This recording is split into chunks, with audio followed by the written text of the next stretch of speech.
Сәлем достар! Көп көріспегенімдерме кешірім сұраймын. Менде брекеті пайда болды. Сонымен достар, мен қайтадан YouTube'ты жалғастырамын. Сондықтан маған подписка жасап және лайк басыңыздар. Put your head on my shoulder. Ал бүгінгі видеода біз ағылшын тілінде сіз дұрыс емес айтып жүрген сөздердің тізімін айтамыз. Ол бірнеше сөздер және мен де оларды бұрын дұрыс емес айтатынмын. Ал бастадық. Ойбай, майсып. Ал енді достар, бірінші сөз кезек деген сөз. Оны қалай айтатын едіңіз? Айтыңыз, мен күте тұрамын. Кей адамдарға бұны айту қиын болып көрінуі мүмкін. Өйткені бұл жақта 5 әріп бар, бірақ оның біреуі қана айтылады. Сонда оны біз queue деп айтамыз. Queue, кезек. Сонда артындағы 4 әріптер кезекті күтіп тұрғандай ғой. Сонымен, бұдан кейінгі сөз сәрсенбі деген сөз. Сәрсенбі сөзін қалай айтасыз? Сәрсенбі сөзін кей адамдар барлық дыбыстарды айтып шығу керек деп ойлайды. Мысалы, Wednesday. Бірақ оны айтқанда да біртүрлі сезінеді ғой. Сондықтан оны д-сыз айтамыз. Wednesday. Керемет. Ал енді достар, келесі сөзді мен де дұрыс емес айтатынмын. Ол сөз, міне жазылып тұр. Ол кішкене не жіңішке деген мағынаны білдіреді. Кім қалай оны оқиды? Бұл сөзді де ағылшын тілінде біз Wednesday'ді айтқан сияқты Б әріпін айтпай айтамыз. Сонда біз subtle дейміз. Subtle. Кейбір адамдар subtle деп оқуы мүмкін, бірақ ол дұрыс емес. Дұрысы subtle. Ал келесі сөз менің сүйікті сөзім рецепт.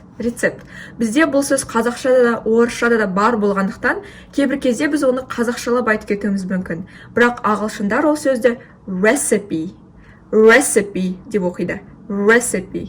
Қателеспеңіз және дұрыс айтуға тырысыңыз. Ал келесі сөз, бұл да қазақ тілінде де, ағылшын тілінде де бар сөз house. House сөзін сіз қалай оқушы едіңіз? House деп оқысаңыз ағылшынша, онда ол дұрыс емес. Сізді ағылшын тілінде сөйлейтіндер түсінбей қалуы мүмкін. Ал егер олардың түсінгенін қаласаңыз, онда chaos деп оқыңыз. Chaos. Я, бір түрлі естіледі, неге олай? Бірақ олар өздері сөйтіп шешкен. Олардың тілдерін тыңдайық енді. Сонымен келесі сөз, бұл сөзді мен дұрыс оқи алмайтынмын да. Оқып көріңізші. Хор деген сөз, қазақ тілінде де, ағылшын тілінде де хор. Ал ағылшын тілінде хойыр деген сияқты ма? Түсініксіз. Бірақ оны оқылуы ең қиын. Choir. Біреу өзінше болып оқытқан сияқты. Choir. Ал келесі сөз, екі сөздер бірдей. Екеуінде де адамдар ағылшын бұл сөзді айтқан кезде толығымен айтқысы келеді. Бірінші сөз, ол сөз ыңғайлы деген сөз. Көп адамдар оны барлық буынын оқысы келеді. Comfortable деп. Бірақ шын мәнінде оның оқылуы comfortable деп оқылады. Сонда кей кездерде барлық сөздің әріптерін оқу керек емес. Келесі сөз көкөністер деген сөз. Көкөністер. Сіз қалай оқушы едіңіз оны? Vegetable болатын болса, сіз қателесесіз. Ол дұрыс емес оқылу. Ал дұрыс оқылуы vegetable. Сонда бір тез бір нәрсені айтқыңыз келетін сияқты. Vegetable, comfortable деп. Түсінікті ма? Келесі. Ал енді келесі сөз менің сүйікті тағам дегенде. Ал енді келесі сөз, ол менің сүйікті snack, ол шоколад. Бұны қалай оқимыз? Шоколад деген сөз. Айтып отырмын ғой, қазақ тілінде сөздер бірдей болған кезде біз өзімізге ұқсап қазақшалап оқимыз. Бірақ бұл мүлдем дұрыс емес. Оны ағылшындар chocolate деп оқиды. Chocolate. Керемет. Ал енді келесі сөз бой. Сіздің бойыңыз қанша? Биіктігі. Адамның биіктігін сұраған кезде, немесе ағылшынша айтқан кезде, қалай айтамыз? Height деп айтамыз ба? Height деген бірақ жек көру деген сөзге ұқсас қой. Бұны біз е әріпін айтпай айтамыз. Сонда height. What is your height? My height is 160 centimeters. Height. Ал енді келесі сөз менің сүйікті тағамым. Мен пескетарианмын, сондықтан мен еттен тек қана балықты жеймін. Менің ең сүйікті балығым ол осы лосось балығы, сомга. Сомганы ағылшынша қалай айтамыз? Қалай оқимыз? Дұрыс емес. Сіз егер salmon деп айтсаңыз, ол дұрыс емес. Salmon. L әріпі сіз оқиды. Кейбір кезде ағылшын тілі өзінің туған тілі адамдар да қате айтады бұны, бірақ оның айтылуы summon.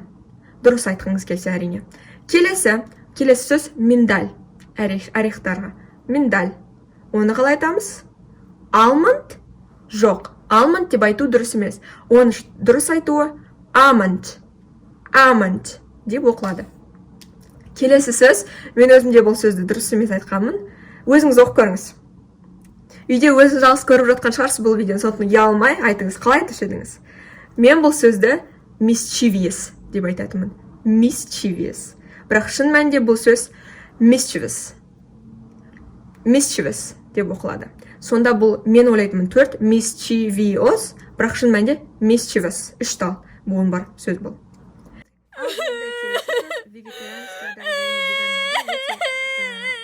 Ал енді келесі сөз вегетарианецтер және вегандар көп қолданатын сөз. Қазіргі кезде ол көп Инстаграмда жүр. Қалай оқылады? Бұның бірақта оқылуы олай емес екен. Оның оқуы киноа. Киноа.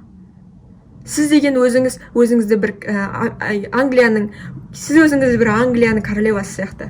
Киноа деп оққан сияқты ойлаңыз. Киноа. Киноа емес, киноа емес, киноа. Міне, осымен. Ал достар, міне осымен барлық ағылшынша сөздерді айтып шықтық. Ал достар, міне осымен барлық ағылшын сөздерін қалай айтылу керек екенін түсіндік. Тағы да осында видео көргіңіз келетін болса, комментарийға жазып, лайкты басып және подписаться етіңіздер. Көріскенше!